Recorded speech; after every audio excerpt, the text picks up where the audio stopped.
with your explanations, with the evidence that you provided, and I believe, and he basically held the transaction to be at nil value, which indirectly means he's saying, I believe you've not received any services at all.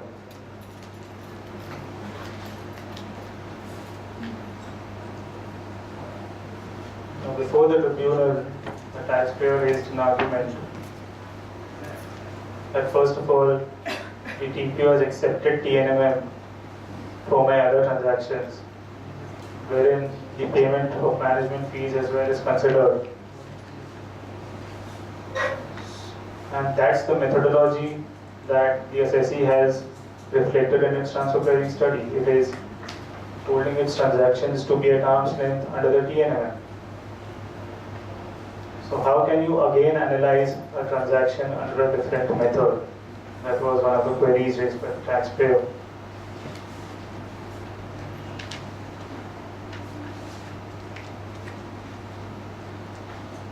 The other point, as I was saying, is the SSC mentioned that it has received benefits in the form of global consistency in business practices, economies of scale, improvements in efficiency, access to skills, expertise on a global level. And as I was mentioning, there are certain services, certain things that are intangible for which no evidence can be provided. And hence the SSC expressed its inability to provide evidence in such cases. Further, it said that he has examined, that he has already examined the transactions under TNMM, and hence no further analysis for a component which has already been benchmarked under TNMM could be taken separately.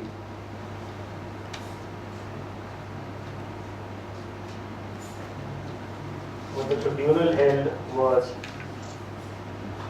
that one needs to consider business exigencies of a particular case and then take a decision as to whether the assessee has really received the services, whether it has received any benefits, whether it is possible in a particular situation to really provide tangible evidence for the services and then take a decision. So in this case, the assessee has given a detailed write-up and details of benefits and services, which the TPO had not contradicted. He just stuck to his position that the SSC could not provide evidence, and that is why I am under the impression that there was no service received at all.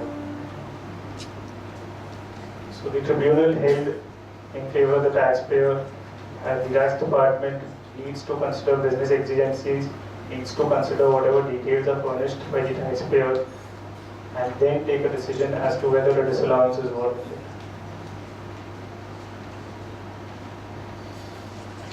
It said that the TPO's duty is to determine the arm's length price of a transaction, which cannot be held to be at nil. You cannot say the assessee, there is no basis whatsoever to say that the assessee has not received any service at all. And if you want to say so, please bring evidence on record for such disallowance at nil value.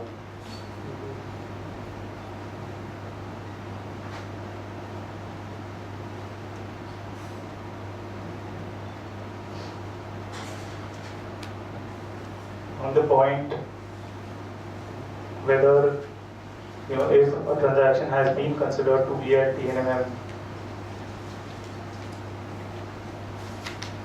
it can again be separately analyzed. The tribunal did not comment much given the fact that it had provided relief in the first case. The law only says that you have to examine a transaction using the most appropriate method. The Indian transfer pricing regulations provide for a transaction by transaction analysis. I believe that the tax department revenue would have a little more weightage in such a case, because you may have considered TNMM for a particular set of transactions. That does not include the TPO or the tax department to do a transactional analysis as per law. So while the tribunal in this particular case had no need to comment further on on the second aspect. Given the fact that the Indian TP regulations provide for transaction analysis, I think it's very well open for a tax officer to examine a transaction separately as well, even if it has been included in the TNL. Any questions on this?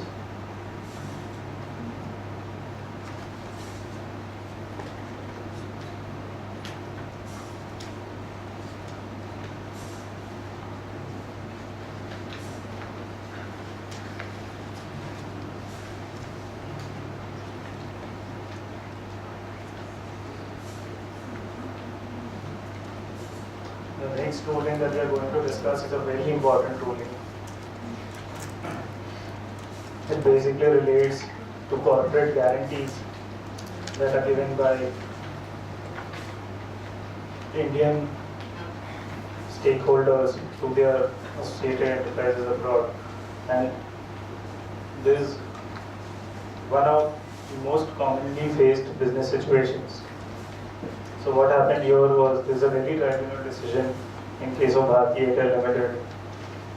So what happened here was, Bharti Airtel India gave a corporate guarantee to Deutsche Bank on behalf of its associated enterprise, guaranteeing repayment for working capital facility granted by the bank to its AE.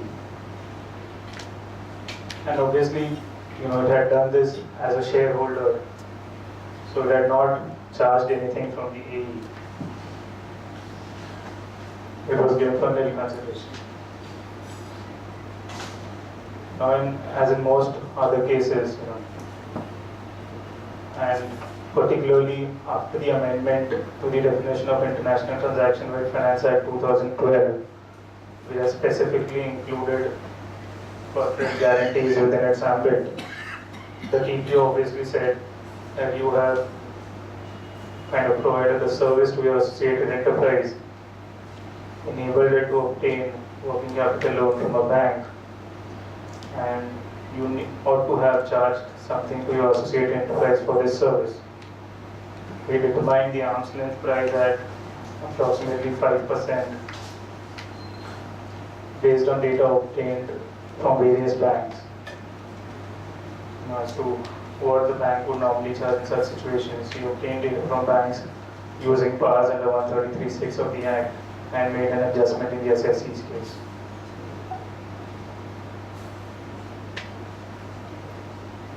Now, this portion is quite important to understand, and brings out a very important principle on the transfer pricing legislation. What the tribunal held was, so one of the key arguments that the SSC placed before the tribunal was that issuing of corporate guarantee is not an international transaction at all. There is no cost or income or expense attached to it. It does not affect my profit and loss in any manner. And hence, having regard to Section 92B(1) of the Income Tax Act, you cannot say that it's an international transaction which ought to be benchmarked. Now, the tribunal analyzed the situation in detail, and it held as under. So the tribunal basically analyzed. Okay, let me just take a step back further.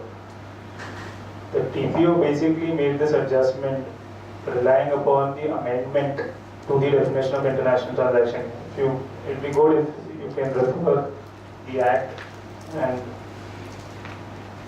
look at the explanation to Section 92B(1).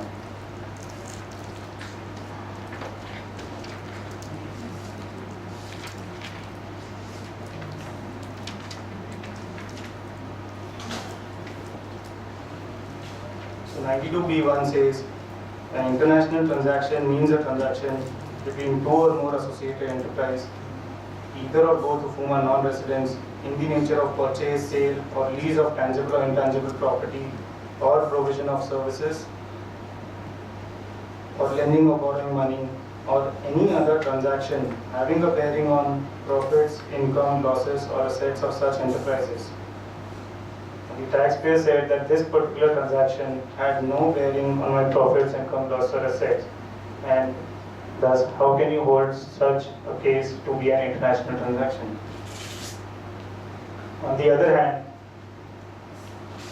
the Revenue Department insisted that issuing of corporate guarantee was specifically included in the definition of international transaction by amendment to when the explanation to 92B1.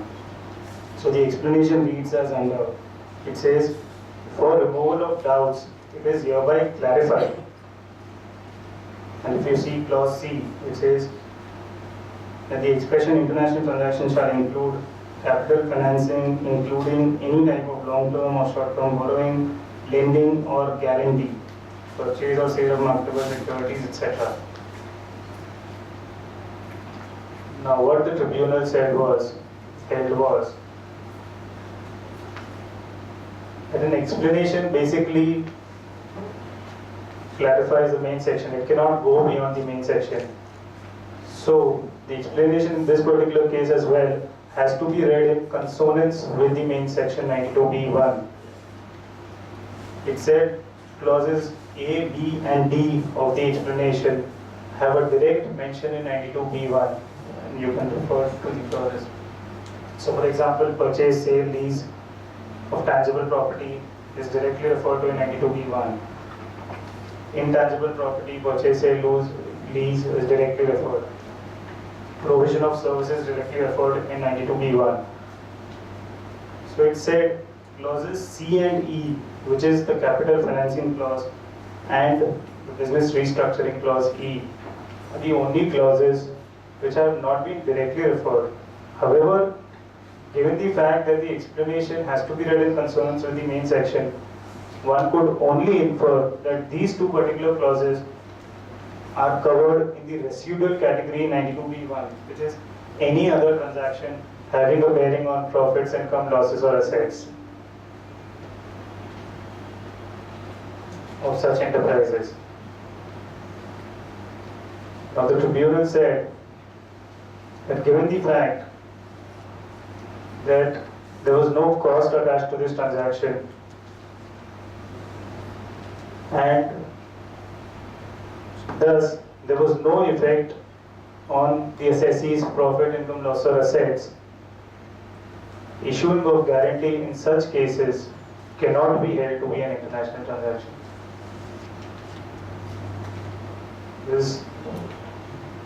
The department is obviously expected to go to the High Court for this, but this is considered to be one of the landmark judgments, especially having regard to the fact that there have been a couple of decisions on corporate guarantee wherein tribunals have ruled against the assessee. Specifically after the amendment to Section 92B1 of the Corporate Finance Act 2012, tribunals have in most cases struck down the argument of the assessee that issuing of guarantee is not an international transaction. They are only saying that it has now been specifically included and hence you ought to benchmark this transaction. In fact, in one of the cases, the Hyderabad Tribunal in Forsoft's case for assessment year 6-7, when the amendment was not in place, had held that issuing of corporate guarantee is not an international transaction. And in the immediately next year, it says, because of the amendment, now the earlier decision does not hold good, and now it is an international transaction and needs to be benchmarked.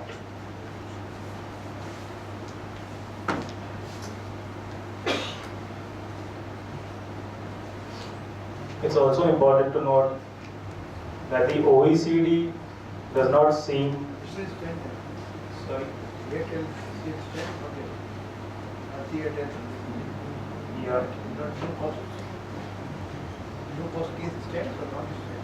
Yeah, so where you have no cost attached to issuing of a corporate guarantee, you can rely on this decision. But since it's just a tribunal decision, the department is obviously expected to rely on other contrary decisions and challenge.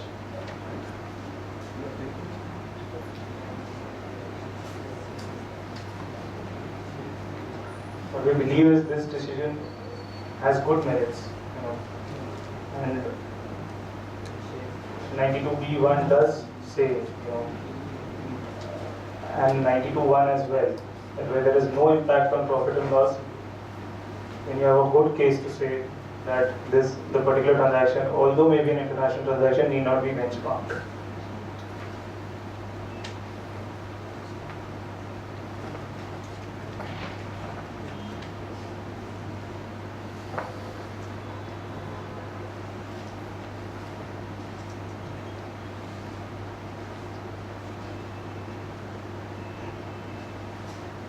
There was one more issue in this case where, not so important though, but what happened here was the assessee had also during the year advanced certain share application money to its overseas AEs. And again, since making of such share application payments had no effect on profit and loss, the assessees, in its TP study did not benchmark this transaction. It said there's no need to benchmark this transaction. And what happened was the shares against the share application money were allotted to the assessee after a long gap of time. So the TP essentially said that this is nothing but a loan advanced by you to your assessee, to your AE, and he sought to apply interest on such monies advanced by the taxpayer at around 18%. What the tribunal essentially held was that in a third-party situation, suppose the shares application money was paid given by a third party to that particular overseas entity, would the entity be required to pay any interest to such third party, even if there was quite a considerable delay in allotment of the shares?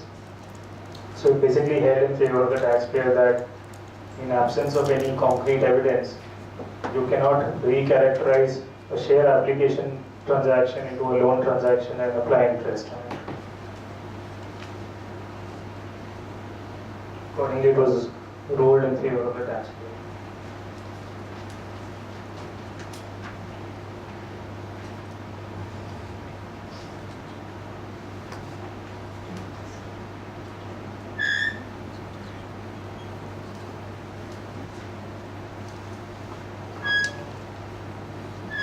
Another important aspect which he thought it's important to bring to your attention as regards certain principles of transfer pricing are concerned is whether an assessee, having selected a particular benchmarking method in its transfer pricing study, can go back and change such method of benchmarking at a later stage. So this is basically a bone tribunal decision in the case of Mattel Toys India Private Limited. What happened here was Mattel Toys is basically a US company engaged in manufacturing of toys, etc. The assessee, Mattel India, was importing toys from this US entity for resale in India.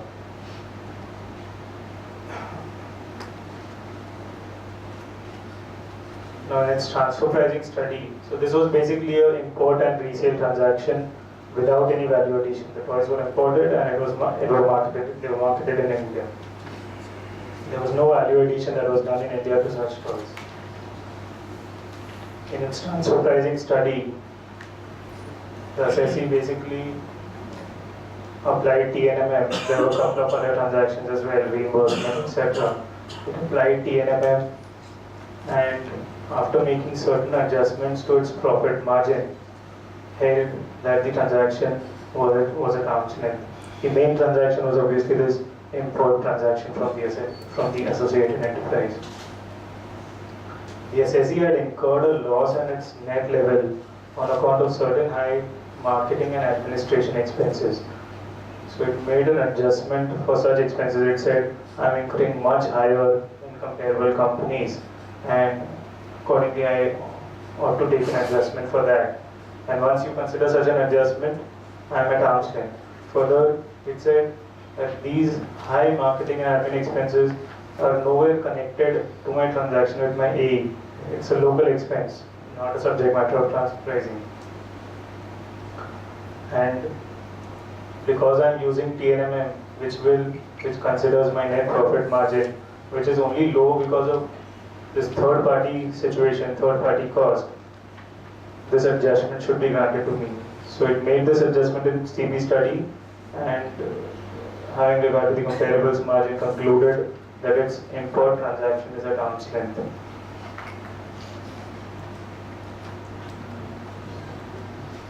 Now obviously during the course of TP assessment, the TPO proposed to reject this adjustment on account of extraordinary expenses incurred by the assessee. It said these are routine business expenses. On what basis are you saying that you ought to exclude these expenses?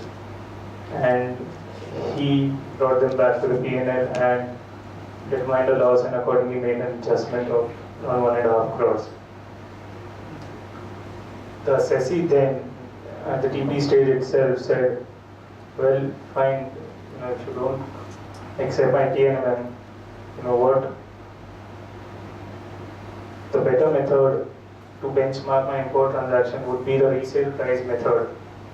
So although I have considered TNMM, I would, on a second thought, I believe that the resale price method, which essentially applies to a distributor engaged in import and resale without value addition, and which compares gross margins, should be considered rather than the transactional net margin method. And this method, the assessee said, would also consider only the transaction value and the direct costs attached to the transaction as against TNMM, wherein the assessee had to make an adjustment for third party costs, etc. However, the TPO rejected the assessee's argument and made an adjustment under TNMM. It said the main argument that the TPO placed for rejecting this contention of the assessee was that it said in your TP study you yourself have rejected RPM, given detailed reasons for rejection of RPM, that functional mapping, availability of data, etc. is a challenge, and hence you yourself have rejected RPM, and now how can you step back and say that no, I'm sorry, RPM ought to be accepted. So he made an adjustment. The tribunal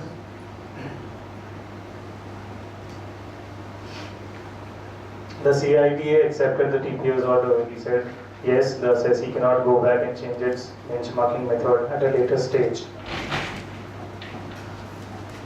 The tribunal gave a very matured decision in this case. It said that what is the real purpose of a TP analysis? How is the arm's length price to be determined? It said arm's length price is to be determined by following any of the most appropriate method. Now in this particular case, where there was an import and resale and there was no value addition done in India, there was no reason why the resale price method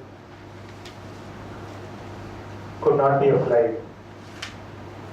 And once you apply the resale price method, the assessee in this particular case was at arm's length.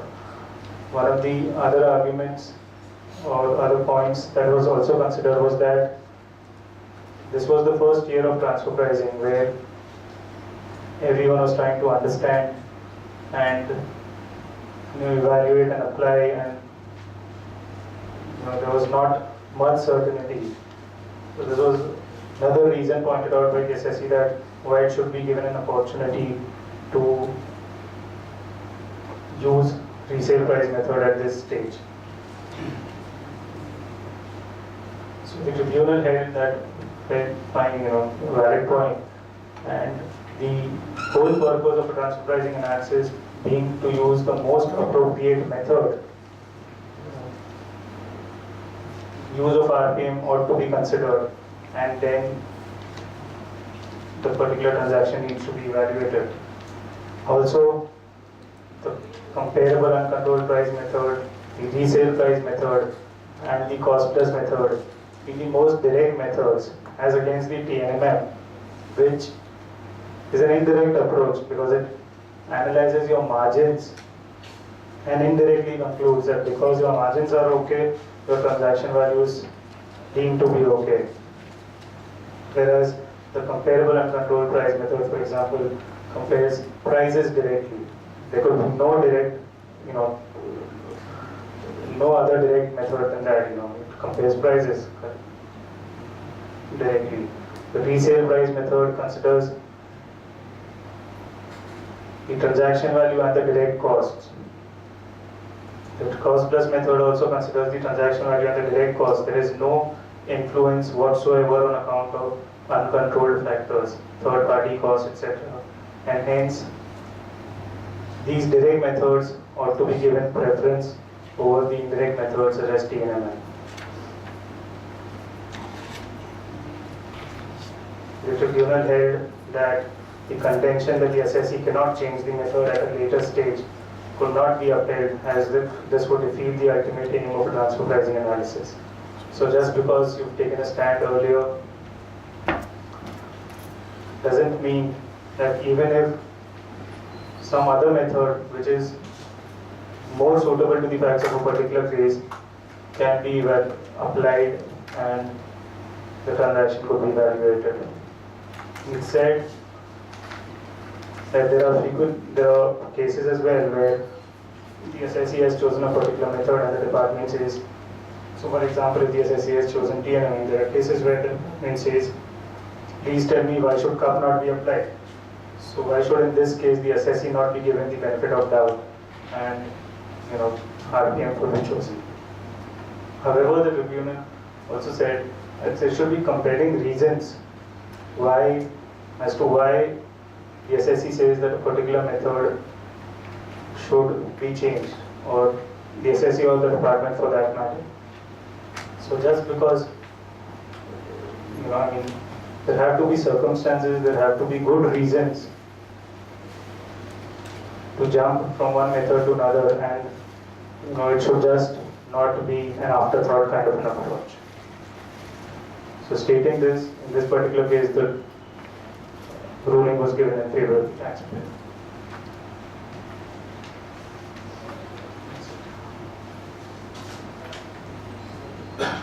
Any questions on this?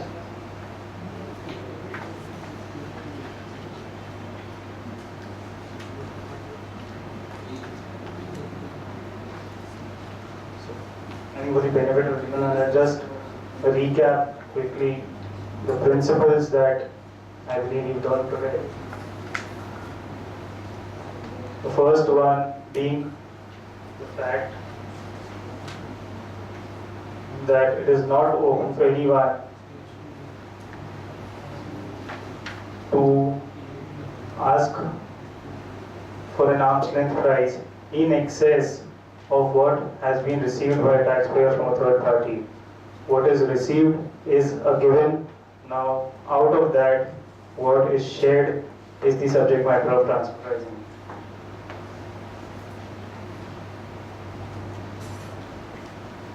The second one was Maersk, where there were two principles discussed. One was whether for analyzing a low-end service, BPO service provider, you could consider companies providing high-end services as well, where the tribunal said that one needs to do a really good functional analysis and then take a conclusion as to whether a particular company, a particular high-end service provider could be included or not. In absence of such analysis, it would be difficult to segregate BPO and KPO companies. The second principle that was discussed by the tribunal was that whether high-end companies, high-margin companies could be included in the comparable set. Where again the tribunal said that if there are reasons, there are factors which suggest, there are abnormal factors which suggest that the margin on account of such factors, then you may consider excluding. But if the margins on account of normal business activities, it may be difficult to exclude such companies. The third was the context of intra-group services, where the tribunal ruled in favor of the taxpayer, saying that it may not be possible in all cases for the taxpayer to provide evidence of services availed benefit